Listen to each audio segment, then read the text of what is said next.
બનાસકાંઠા જિલ્લાના મુખ્ય મથક પાલનપુર ખાતે આશા વર્કર બહેનોએ પોતાની વિવિધ પડતરની માંગણીઓને લઈને વિરોધ પ્રદર્શન કર્યું હતું। બનાસકાંઠા જિલ્લાના મુખ્ય મથક પાલનપુર ખાતે જિલ્લા પંચાયત બગીચામાં મોટી સંખ્યામાં આશા વર્કરો એકત્રિત થઈ રેલી યોજી હતી અને ત્યારબાદ જિલ્લા કલેક્ટરને આવેદનપત્ર પાઠવી પોતાની સમસ્યાઓ અંગે રજૂઆત કરી હતી।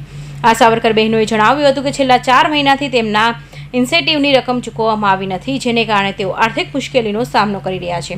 બાકી રહેલા ઇન્સેન્ટિવની તાત્કાલિક ચૂકવણી તેમજ યોગ્ય વેતન વ્યવસ્થા અમલમાં મૂકવાની માંગ સાથે તેમણે સરકાર સામે રોષ વ્યક્ત કર્યો હતો।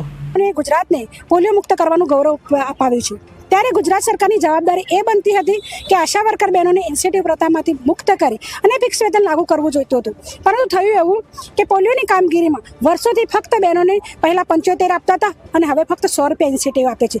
સવારમાં 7 વાગ્યાથી લઈને સાંજે 5 વાગ્યા સુધીની કામગીરી, ઘરે ઘર જઈને ફરવાનું, ખેતરોમાં ફરીને કામ કરવાનું આ બહેનોને માનસિક અને શારીરિક થકવી દે છે અને મોંઘવારીનો ફક્ત 100 રૂપિયા ઇન્સેન્ટિવ ના પોસાય અને એટલા માટે અમે આ પોલિયોની કામગીરીનો વિરોધ કરી રહ્યા છીએ અને એનો બહિષ્કાર કરીએ છીએ। પોલિયોની કામગીરી અમે હડતાલ કરવાના છીએ। બીજું કે 4 મહિનાથી આ બહેનોને ઇન્સેન્ટિવ અને વધારો ચૂકવાયા નથી।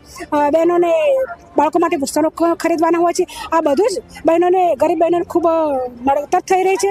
બહેનોની હાલત બદથી બદતર થઈ રહી છે। આગામી સમયમાં નિરાકરણ નહીં આવે। અત્યારે અમે ફક્ત 3 દિવસની હડતાલ કરી રહ્યા છીએ। જો આગામી સમયમાં આ બહેનોને પ્રશ્નોનું નિરાકરણ નહીં આવે તો અમે પોતાની કામગીરીથી અળગા રહી અને હડતાલ કરીશું અને સરકાર સુધી, બહેરા કાનો સુધી અમારો અવાજ પહોંચાડવા માટે પ્રયત્ન કરીશું। આશા વર્કરોના જણાવ્યા મુજબ છેલ્લા 2 દાયકાથી તેઓ પોલિયા સહિતની વિવિધ આરોગ્યલક્ષી કાર્યક્રમોમાં મહત્વપૂર્ણ ભૂમિકા ભજવી રહ્યા છે।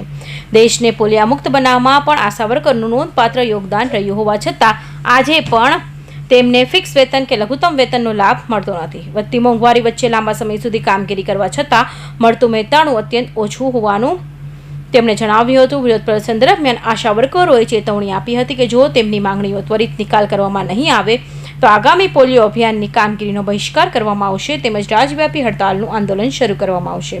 આશા વર્કરોની આ ચીમકી બાદ આરોગ્ય વિભાગ સહિત વહીવટીતંત્રની ચિંતામાં વધારો થયો છે। કૌશિક પટેલનો report, Hind TV news, Surat.